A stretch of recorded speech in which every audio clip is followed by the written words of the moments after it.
How are you? Hi, Good, can you hear me? Yes. Loud and clear. That is important. We are hearing. So, Dilip, what we will do here, Yes. introduce ourselves first. We'll take 15 to 20 seconds each, and then you will get 3 minutes for your introduction. And after that 3 minutes, we will ask you few structured questions. Yeah, just ask the easy one for me, okay? No, you are capable to answer all of our questions. And you will have 60 to 90 seconds to answer those questions. Quick. As quick as you answer, you can answer more. If you take Definitely. time, the question will be left. So after that, you will get another 2 minutes to closing a statement. You can that time say why you are most fittest candidate in this race. So with that note, Maap Mesbauddin, please go ahead. Yes, Maap Mesbauddin, ASAAL National President, and thank you very much for coming for this opportunity to know you more.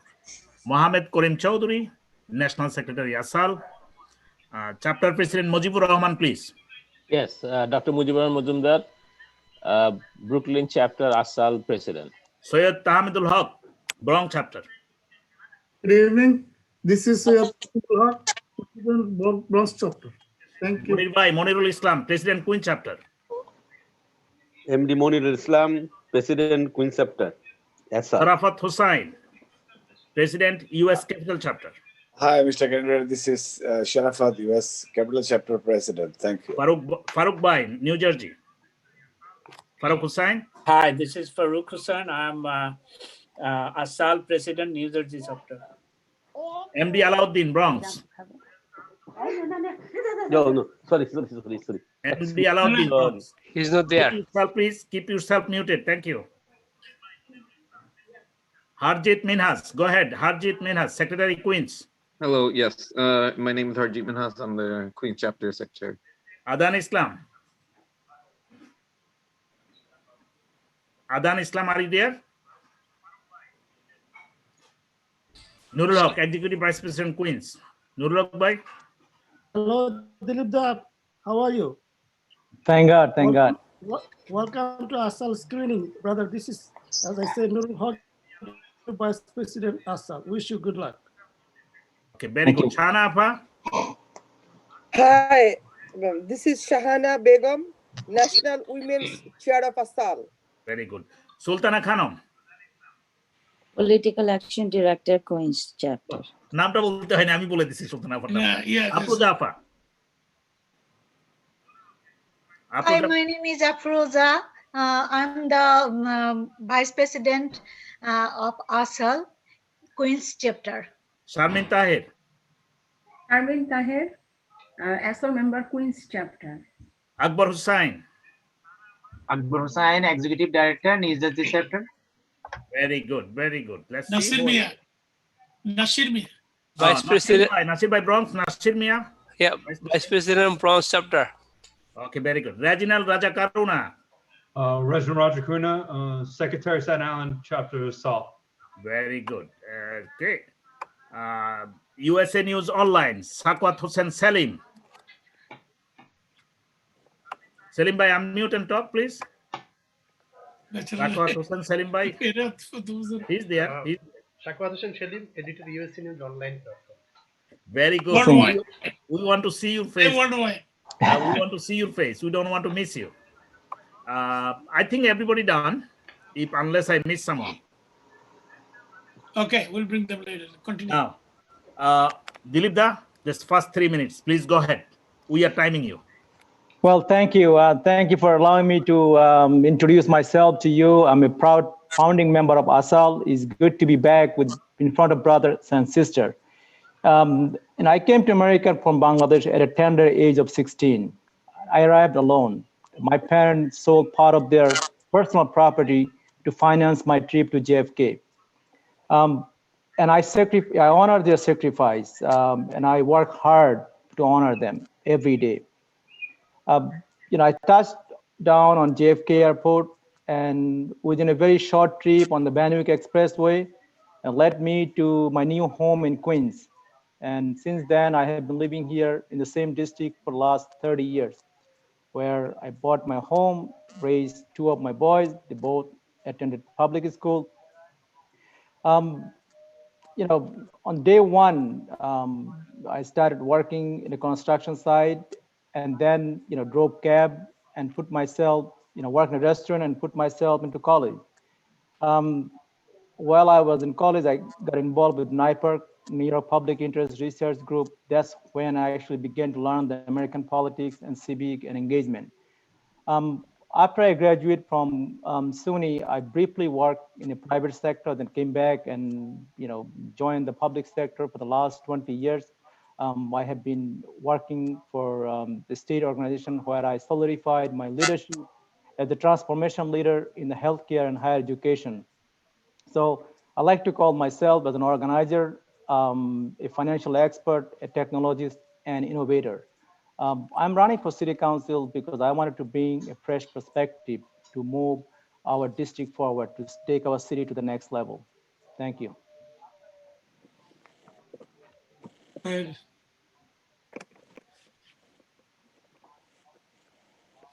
couldn't be unmute.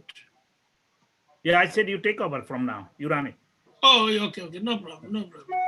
Okay, who's there? Nurubai, you're there, I know. Nurubai, unmute, please. Ask. Yeah. When you say mention on my name, I'm already muted. So I have to good. unmute. Number four. Go for four. Go for four. Number 4. Okay. Dilip, welcome to ASAAL screening again. You've been a member for a long time. We feel hope when you see you running.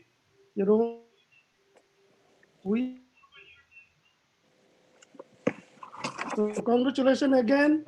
So let me ask you my assigned question now. If you are elected, what will be your top 3 legislative priorities for our community? Look, you hear me? Yes, I heard you. Look, since top 3, yeah. Here in the local and the community, I got elected to Community Education Council for the last 3 times, being a president of the PTA, and also got appointed to the community board. And while I was there at the Community Education Council, I have chaired the zoning of building a brand new school, because in Queens, our children are attending at a 200% occupancy. It is not right. And so education will be my top 1 priority. And secondly, our children travel every day 4 to 5 hours to get a good education, to go to Brooklyn, Bronx, and Manhattan. It is not right where 40% of our children comes from Queens to get education in outer borough.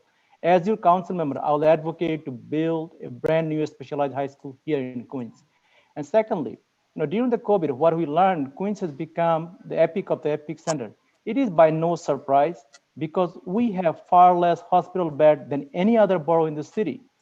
So, and as you have, I have led the fight when this, shutting down the St. Joseph and Mary Immaculate Hospital under the leadership of Jim Gennaro. And I'll continue to fight to bring more hospital bed in Queens.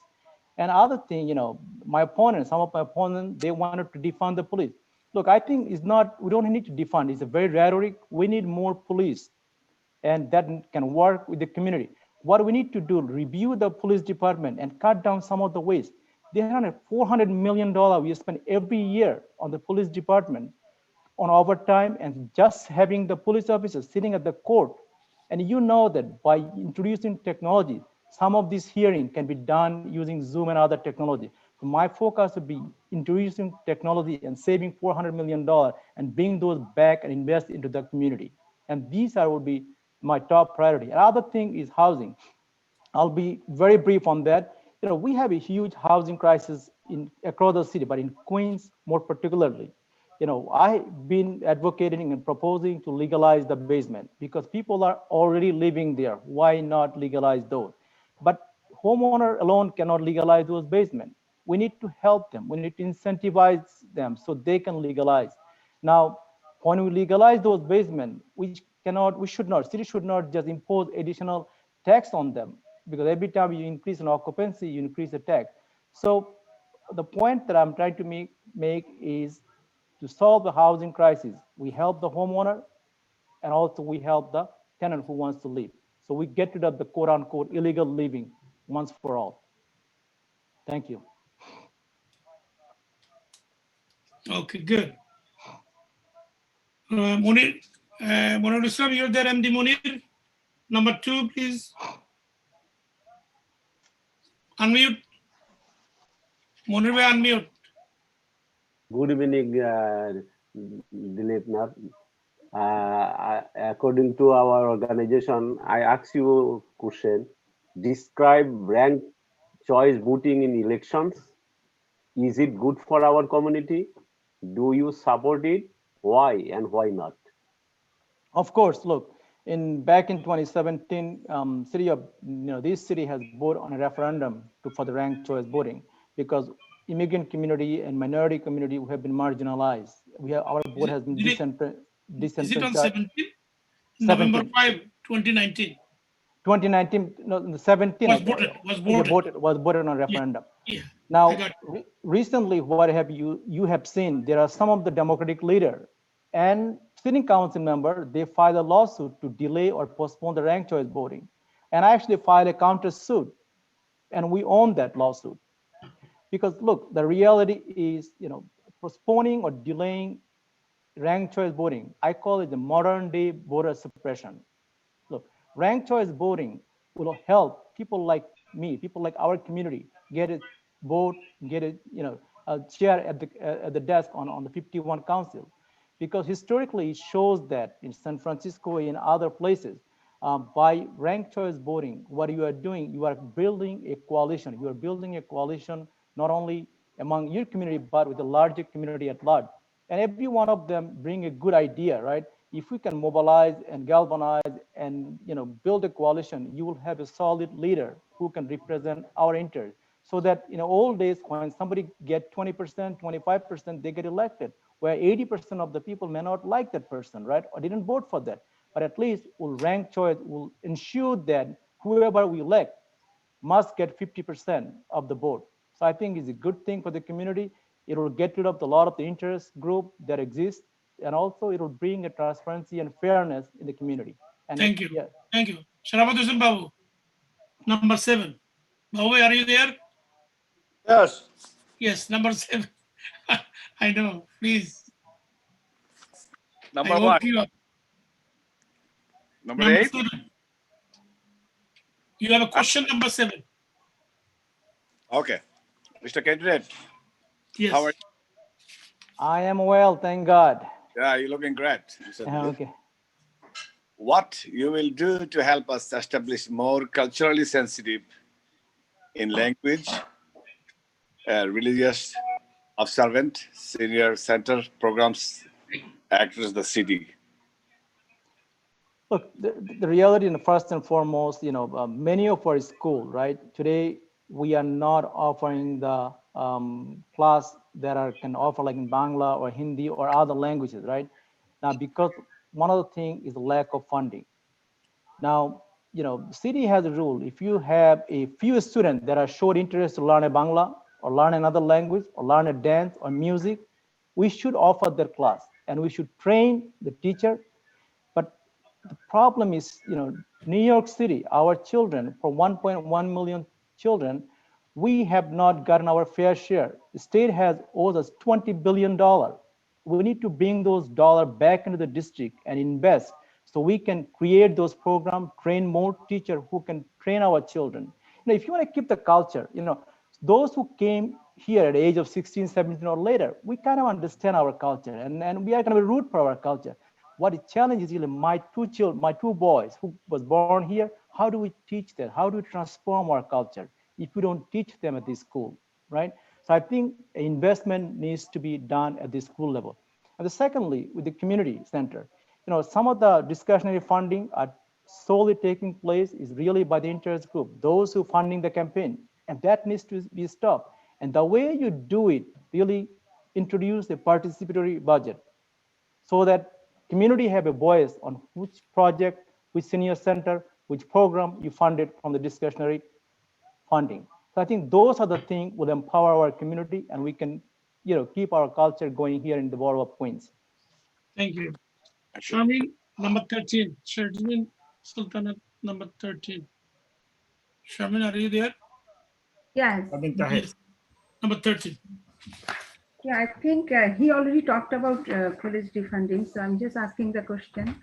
In current situation and with the civil unrest that is caused by police brutality and systematic racism, so my question is, what do you support the defunding the police and reallocating the resources to the other program? Why or why not?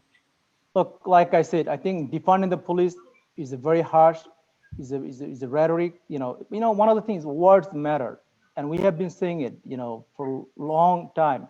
What came from the White House, from the number 45, those are the words that he used to throw at us. It divide the community.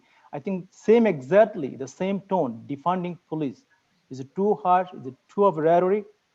Is dividing the community. And there is a systemic racism, there is a systemic dysfunctionality that are happening in the police department. And we need to transform rather than defund. We need to transform the police department so we can train them better. And we can look at some of the services they're providing, cut down the waste and reinvest them at our school, in our community to make them a better enforce. Look, we need a more police, not less. And we need to do a real criminal justice reform that protect the middle class.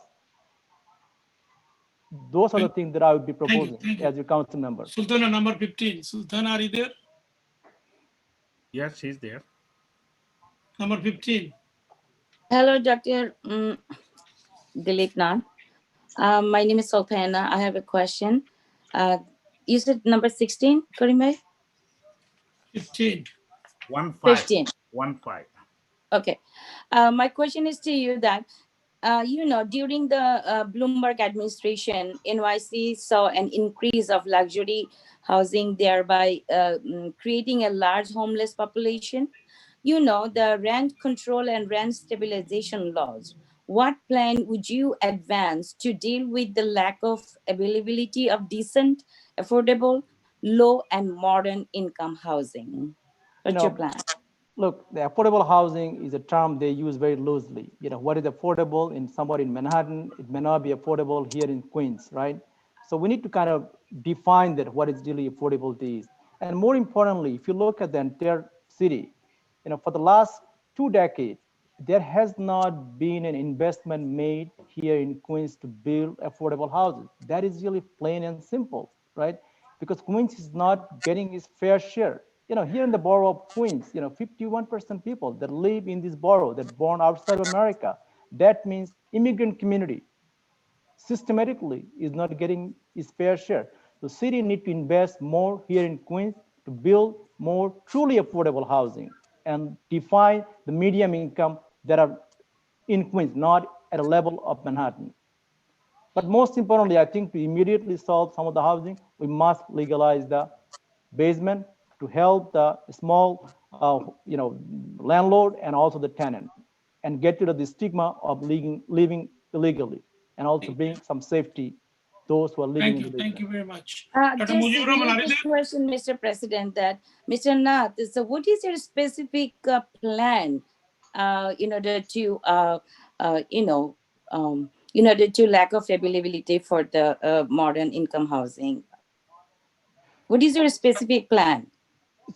The idea is we're not investing it, right? If you look at in Brooklyn, right, in de Blasio administration, the amount of money that he invests to build affordable housing, Queens is his entire administration, if you look at it, he's investing 30% less than Brooklyn or Bronx, any other borough in Queens. So imagine that if we at least have equal footing of investment in Queens, we would get some more affordable housing. And there was somebody was proposed the other day, what, we should just build in high rise in every area. Well, you know what? It's not building in high rise. It has to be affordable. And also at the same time, we need to build the infrastructure like school and hospitals. If we are not doing that, then we are disservicing our community, because our children are already attending at a 200% occupancy at a school. It is not right. It is totally unfair. Thank you. Very good. Thank you. Thank you very much. Yeah, Shanapa, number 6.